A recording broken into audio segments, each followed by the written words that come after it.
আলু আর চালের গুঁড়া হাতের কাছে থাকলে বিকেলের নাস্তার জন্য বানিয়ে নিতে পারবেন মচমচে মজাদার আলুর পাকোড়া। হ্যালো বন্ধুরা, আসসালামু আলাইকুম।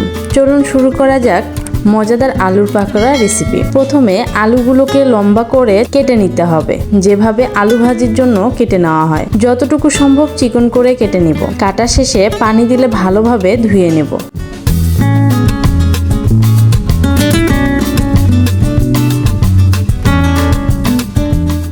ধোয়া শেষে পরিমাণ মতো লবণ দিয়ে ভালোভাবে মেখে নিয়ে পানি দিয়ে 15 মিনিট রেখে দেব।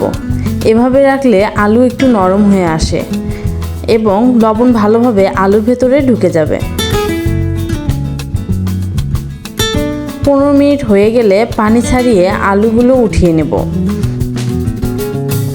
পানি থেকে উঠিয়ে 5 থেকে 7 মিনিটের জন্য রেখে দেব।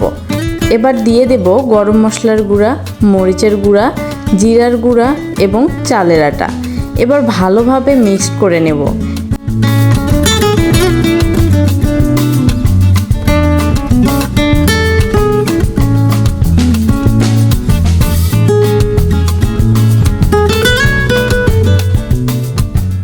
এবার ইচ্ছা মতো এদের শেপ দিয়ে নেব। আপনি ইচ্ছা করলে যে কোনোভাবে শেপ দিতে পারেন।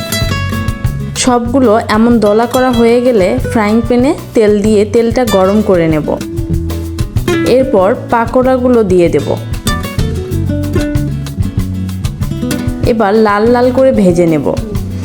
মিডিয়াম আঁচে আস্তে আস্তে এগুলোকে ভাজতে হবে, তাহলে পুড়ে যাবে না আর ভেতর থেকে ভালোভাবে সিদ্ধ হয়ে আসবে।